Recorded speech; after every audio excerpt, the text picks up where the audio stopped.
Publish ಟುಡೇಗೆ ಸ್ವಾಗತ ಸುಸ್ವಾಗತ. ಸ್ನೇಹಿತರೆ, ಇವತ್ತಿನ ಸಂಚಿಕೆಯಲ್ಲಿ ತರಕಾರಿಯ ಬಗ್ಗೆ, ಅಂದರೆ ದಿನನಿತ್ಯ ನಾವು ಬಳಸುವ ತರಕಾರಿಗಳ ಬಗ್ಗೆ ಮತ್ತು ಅದು ಯಾವ ರೀತಿಯಲ್ಲಿ ತರಕಾರಿಯನ್ನು ಬಳಸುತ್ತಾರೆ ಹಾಗೂ ಯಾವ ಯಾವ ಸಮಯದಲ್ಲಿ ಯಾವ ಯಾವ ತರಕಾರಿಗಳನ್ನು ಇವರು ಬೆಳೆಯುತ್ತಾರೆ ನಮ್ಮ ಕರ್ನಾಟಕ ಅಥವಾ ನಮ್ಮ ದೇಶಾದ್ಯಂತ ಎಂದು ತಿಳಿಯಲು ಇವತ್ತು ಪ್ರಯತ್ನಿಸೋಣ ಸ್ನೇಹಿತರೆ. ತರಕಾರಿ ಎಂಬುದು ಸಾಮಾನ್ಯವಾಗಿ ಹಣ್ಣುಗಳನ್ನು ಹೊರತಾಗಿ ಆಹಾರವಾಗಿ ಉಪಯೋಗಿಸಲಾಗುವ ಸಸ್ಯಗಳ ಭಾಗಗಳು. ಈ ಪದವು ದೈನಂದಿನ ಬಳಕೆಯ ಉಪಯೋಗವಾಗಿದ್ದು ಇದಕ್ಕೆ ವೈಜ್ಞಾನಿಕ ಆಧಾರವಿಲ್ಲ. ಹಾಗಾಗಿ ಬೇರೆ ಬೇರೆ ಸಂಸ್ಕೃತಿಗಳಲ್ಲಿ ಬೇರೆ ಬೇರೆ ಪದಾರ್ಥಗಳನ್ನು ತರಕಾರಿ ಎಂದೇ ಪರಿಗಣಿಸಲಾಗುತ್ತದೆ ಎಂದು ಹೇಳಬಹುದು.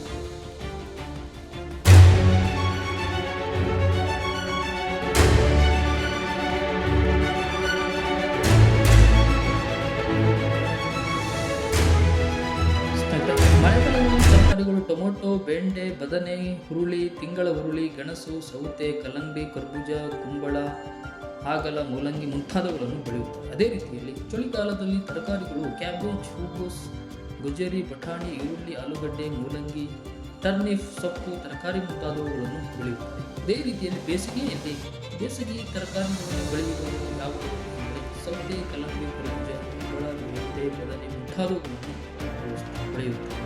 ಸ್ನೇಹಿತರೆ,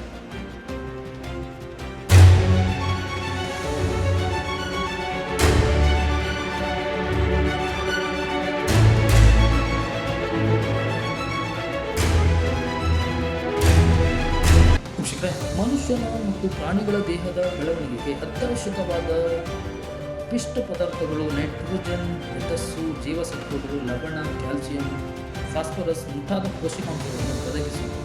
ತಿನ್ನಲು ಯೋಗ್ಯವಾದ ಸಸ್ಯಗಳು ಈ ಸಸ್ಯಗಳ ಕಾಯಿ ಹಣ್ಣುಗಳನ್ನು ನೇರವಾಗಿ ಅವುಗಳ ಸೊಪ್ಪನ್ನು, ಗೆಡ್ಡೆ, ಬೇರುಗಳನ್ನು ಬಳಸುವುದು ರೂಢಿಯಲ್ಲಿ. ಈ ಎಲ್ಲ ಅಂಶಗಳು ಒಂದೇ ಜಾತಿಯ ಸಸ್ಯ ಅಥವಾ ಸಸ್ಯ ಭಾಗದಲ್ಲಿ ಹೊಂದುವುದಿಲ್ಲ. ಬೇರೆ ಬೇರೆ ಸಸ್ಯಗಳಲ್ಲಿ ಬೇರೆ ಬೇರೆ ಪೋಷಕಾಂಶಗಳಿರುತ್ತವೆ. ಆದ್ದರಿಂದ ಬೇರೆ ಬೇರೆ ಆಹಾರ ಸಸ್ಯಗಳನ್ನು ಅವು ನೀಡುವ ಫಲವನ್ನು ಯುಕ್ತಿ ರೀತಿಯಲ್ಲಿ ಉಪಯೋಗಿಸುವುದು ಉತ್ತಮವಾಗಿದೆ. ಈ ಪೋಷಕಾಂಶಗಳನ್ನು ಪಡೆಯುವಲ್ಲಿ ಸಸ್ಯದ ಉತ್ಪನ್ನಗಳು ಬಹುವಾಗಿ ಬಳಸಲಿ ಅನಂತ ಉಳಿಸಿದ ಭಾಗಗಳನ್ನು ಪ್ರಾಣಿಗಳ ಸೇವನೆಯನ್ನು ಉಳುವುದಾಗಿ ರೂಢಿಯಲ್ಲಿ ಆಗಿದೆ. ಸ್ನೇಹಿತರೆ, ಆಹಾರ ಸಸ್ಯಗಳಲ್ಲಿ ಹಲವಾರು ರೀತಿಯ ವಿಗಡಣೆಗಳು ಅಂದರೆ ಪಂಗಡಗಳಿವೆ. ಪ್ರಾಣಿಗಳ ಆಹಾರಕ್ಕೆ ಹಲವು ಸಸ್ಯಗಳು ಮಾತ್ರ ಉಪಯುಕ್ತಕ್ಕೆ ಬರುತ್ತವೆ. ಅದೇ ರೀತಿ ಸಸ್ಯಗಳ ಪೂರ್ಣ ಭಾಗ ಪ್ರಾಣಿಗಳಿಗೆ ಆಹಾರವಾಗುತ್ತದೆ. ಉದಾಹರಣೆಗೆ ಭತ್ತ, ರಾಗಿ, ಗೋಧಿ, ಇನ್ನೂ ಕೆಲವು ಸಸ್ಯದ ಕೆಲಭಾಗ ಮಾತ್ರ ಉಪಯುಕ್ತವಾಗುತ್ತವೆ. ಆಲೂಗೆಡ್ಡೆ, ವಿವಿಧ ಹಣ್ಣಿನ ಮರಗಳು, ಪೋಷಕಾಂಶಗಳು ಪ್ರಾಣಿಗಳಿಗೆ ಒದಗಿಸುವ ಸಸ್ಯಗಳು ಅವುಗಳಲ್ಲಿ ಉಪಯುಕ್ತತೆ ಮತ್ತು ಆ ಸಸ್ಯಗಳಲ್ಲಿರುವ ಪೋಷಕಾಂಶಗಳನ್ನು ದೃಷ್ಟಿಯಿಂದ ಮೂರು ಮುಖ್ಯ ಪಂಗಡವಾಗಿ ವಿಂಗಡಿಸಬಹುದಾಗಿದೆ. ಅವುಗಳೆಂದರೆ ಧಾನ್ಯ, ತರಕಾರಿ, ಹಣ್ಣು ಹಂಪಲು ಎಂದು ವಿಂಗಡಣೆಯನ್ನು ಮಾಡಲಾಗುತ್ತದೆ. ಸ್ನೇಹಿತರೆ, ತರಕಾರಿಗಳಲ್ಲಿ ಆಹಾರದಲ್ಲಿ ತರಕಾರಿಗಳು ಪಾತ್ರ ಬಲು ಹಿರಿದು. ಧಾನ್ಯಗಳಲ್ಲಿ ಅವು ಅತಿ ಮುಖ್ಯ ಆಹಾರವಾದರೂ ಅವುಗಳಲ್ಲಿ ಬಳಕೆ ಸಮಂಜಸವಾಗಿಲ್ಲ. ಅತ್ಯಲ್ಪಕ ಕಾಲದಲ್ಲಿ ಹೆಚ್ಚು ಪ್ರಮಾಣದ ಪೋಷಕಾಂಶಗಳನ್ನು ಇವುಗಳಿಂದ ಪಡೆಯಬಹುದು. ವಿವಿಧ ಜಾತಿಯ ಸೊಪ್ಪುಗಳು ಮತ್ತು ತಿಂಗಳ ಹುರುಳಿ ಇತ್ಯಾದಿ ಗುಂಪಿನ ಆಹಾರಕ್ಕೆ ಸೇರಿವೆ. ಒಂದು ನಿಯತ ಅವಧಿಯಲ್ಲಿ ಒಂದು ನಿರ್ದಿಷ್ಟ ಪ್ರದೇಶದಲ್ಲಿ ಬೆಳೆಯುವ ಧಾನ್ಯಗಳಿಗಿಂತ 4 ರಿಂದ 5ರಷ್ಟು ಹೆಚ್ಚು ಪ್ರಮಾಣದಲ್ಲಿ ತರಕಾರಿಗಳನ್ನು ಬೆಳೆಸಬಹುದಾಗಿದೆ. ಇವುಗಳಲ್ಲಿ ಪಿಷ್ಟ ಪದಾರ್ಥ ಜೊತೆಗೆ ಲವಣಾಂಶಗಳನ್ನು, ಸಾರಜನಕ ಮತ್ತು ಅತಿ ಮುಖ್ಯವಾದ ಜೀವಸತ್ವಗಳನ್ನು ಹೆಚ್ಚಾಗಿರುವುದರಿಂದ ಧಾನ್ಯಗಳೊಡನೆ ಇದನ್ನು ಸೇವಿಸಿದರೆ ದೇಹಕ್ಕೆ ಹೆಚ್ಚಿನ ಪೌಷ್ಟಿಕಾಂಶವನ್ನು ನೀಡುತ್ತದೆ. ಉಪಯುಕ್ತ ಸಸ್ಯ ಭಾಗಗಳಲ್ಲಿ ಆಧಾರವಾಗಿ ಇರಿಸಿಕೊಂಡು ತರಕಾರಿಗಳನ್ನು 4 ಮುಖ್ಯ ಪಂಗಡಗಳಾಗಿ ವಿಂಗಡಿಸಬಹುದು. ಆಲೂಗಡ್ಡೆ, ಗೆಣಸು, ಮರಗೆಣಸು ಮುಂತಾದವುಗಳು ಇವು ಧಾನ್ಯಗಳಂತಹ ಹೆಚ್ಚಿನ ಪಿಷ್ಟಾಂಶಗಳನ್ನು ಒದಗಿಸುತ್ತವೆ. ಇವು ಭೂಮಿಯೊಳಗಡೆ ಬೆಳೆಯುವ ಆಹಾರ ವಸ್ತುಗಳು. ಬೇರು ಅಥವಾ ಭೂಮಿಯೊಳಗಿನ ರೆಂಬೆಗಳಲ್ಲಿ ಆಹಾರ ಶೇಖರಿಸಲ್ಪಡುತ್ತವೆ. ಬೀಟ್ರೂಟ್, ಕ್ಯಾರೆಟ್ ಮೂಲಕ ಈರುಳ್ಳಿ, ಬೆಳ್ಳುಳ್ಳಿ, ಸುವರ್ಣಗೆಡ್ಡೆ ಮುಂತಾದವುಗಳೆಲ್ಲ ಉತ್ತಮ ಆಹಾರ ಒದಗಿಸುವ ತರಕಾರಿಗಳಾಗಿವೆ.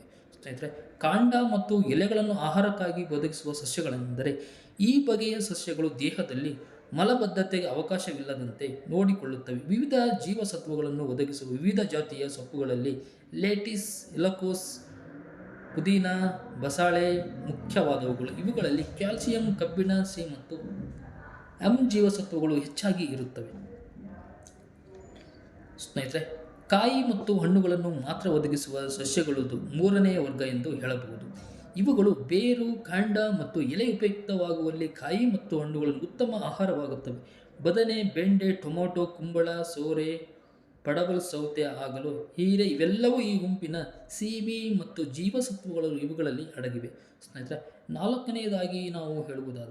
ನಾಲ್ಕನೇ ಪಂಗಡ ಎಂದು ಹೇಳುವುದಾದರೆ ಅವುಗಳಲ್ಲಿ ಹೂವು ಮಾತ್ರ ಉಪಯುಕ್ತ. ಸಾಮಾನ್ಯವಾಗಿ ಶೀತೋಷ್ಣ ಪ್ರದೇಶಗಳಲ್ಲಿ ಚೆನ್ನಾಗಿ ಬೆಳೆಯುವ ಹೂಕೋಸು ಮತ್ತು ಬಾಳೆಯಂಥ ಹಲವಾರು ಗುಂಪಿಗೆ ಸೇರಿವೆ ಸ್ನೇಹಿತರೆ. ಇದೇ ರೀತಿಯಾಗಿ ನಾವು ಹಣ್ಣುಗಳಲ್ಲಿ ಹಲವಾರು ರೀತಿಯಲ್ಲಿ ಹಣ್ಣುಗಳನ್ನು ನಾವು ನೋಡಬಹುದಾಗಿದೆ. ಅಂದರೆ ಹಣ್ಣುಗಳ ವಿಭಾಗಕ್ಕೆ ವಿವಿಧ ಉಪಯುಕ್ತ ಬೀಜಗಳು ಸೇರುತ್ತವೆ. ಹಣ್ಣುಗಳಲ್ಲಿ ಹೊರತಿರುಳು ಅಥವಾ ಒಳಬೀಜ ಉಪಯುಕ್ತವಾಗುತ್ತವೆ. ಹಲವು ಹಣ್ಣುಗಳನ್ನು ಪೂರ್ಣವಾಗಿ ಉಪಯೋಗಿಸಲಾಗುವುದು. ಉದಾಹರಣೆಗೆ ಮಾವು, ಹಲಸು, ಸಪೋಟ, ಸೀಬೆ, ನಿಂಬೆ, ಕಿತ್ತಳೆ ಜಾತಿಗಳು, ಪರಂಗಿ, ಬಾಳೆ, ದ್ರಾಕ್ಷಿ, ಸೇಬು, ದಾಳಿಂಬೆ ಇವುಗಳೆಲ್ಲ ಸಿ ಜೀವಸತ್ವ ಅಧಿಕವಿರುತ್ತದೆ. ಮಾವು ಮತ್ತು ಪರಂಗಿ ಹಣ್ಣುಗಳಲ್ಲಿ ಎ ಜೀವಸತ್ವ ಇದೆ. ಹಣ್ಣುಗಳಲ್ಲಿ ಕೆಲವನ್ನು ಒಣಗಿಸಿ ಬಹುಕಾಲ ಇಟ್ಟು ಅನಂತರ ಉಪಯೋಗಿಸಬಹುದು. ಖರ್ಜೂರ ಮತ್ತು ದ್ರಾಕ್ಷಿ ಇವುಗಳಿಗೆ ಮುಖ್ಯ ಉದಾಹರಣೆ. ಇವುಗಳಲ್ಲಿ ಕಬ್ಬಿಣದ ಅಂಶ ಹೆಚ್ಚಾಗಿ ಇರುತ್ತದೆ. ಬಾಳೆಯಲ್ಲಿ ಪಿಷ್ಟ ಪದಾರ್ಥ ಮತ್ತು ಕೆ ಜೀವಸತ್ವ ಇರುತ್ತವೆ. ಹಣ್ಣುಗಳ ಒಳತಿರುಳು ಆಹಾರಕ್ಕೆ ಉಪಯುಕ್ತವಲ್ಲದೆ ಕೇವಲ ಬೀಜ ಉಪಯುಕ್ತವಾಗುವುದು ಅದು ಸಹ ಉಂಟು. ನೆಲಗಡಲೆ ಮತ್ತಿತರ ಎಣ್ಣೆ ಬೀಜಗಳು, ಬಾದಾಮಿ, ಗೋಡಂಬಿ, ಪಿಸ್ತಾ ಇವುಗಳಲ್ಲಿ ಕೊಬ್ಬಿನ ಅಂಶ ಹೆಚ್ಚಾಗಿ ಇರುತ್ತದೆ. ಇವು ಉತ್ತಮ ಪೋಷಕ ಆಹಾರ ವಸ್ತುಗಳು. ಈ ಆಹಾರ ಸಸ್ಯಗಳಲ್ಲದೆ ನಾವು ಪ್ರತಿನಿತ್ಯ ಸೇವಿಸುವ ಆಹಾರಕ್ಕೆ ಬಳ್ಳಿಯ ರುಚಿಯನ್ನುಂಟು ಮಾಡುತ್ತವೆ.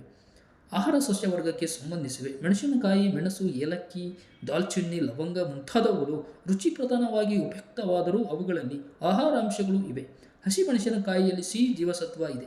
ಮೆಣಸಿನಕಾಯಿ, ಕೊತ್ತಂಬರಿಯಲ್ಲಿ ಕೆರೋಟಿನ್ ಹೆಚ್ಚಾಗಿದೆ. ಅರಸಿನ ಮತ್ತು ಹುಣಸೆಯಲ್ಲಿ ಕಬ್ಬಿಣ ಅಂಶ ಹೆಚ್ಚಾಗಿದೆ. ಅಲ್ಲದೆ ಇಂಗು ಮತ್ತು ಬೆಳ್ಳುಳ್ಳಿಯಲ್ಲಿ ಸತ್ವ, ಜೀರ್ಣಕಾರಿಯಾದ ಸೂಕ್ಷ್ಮಜೀವಿಗಳನ್ನು ಕರುಳಿನ ವೃದ್ಧಿಸಿ ಜೀರ್ಣಶಕ್ತಿಯನ್ನು ಹೆಚ್ಚಿಸುತ್ತವೆ ಎಂದು ಸಹ ನಾವು ತಿಳಿಯಬಹುದು. ಸ್ನೇಹಿತರೆ,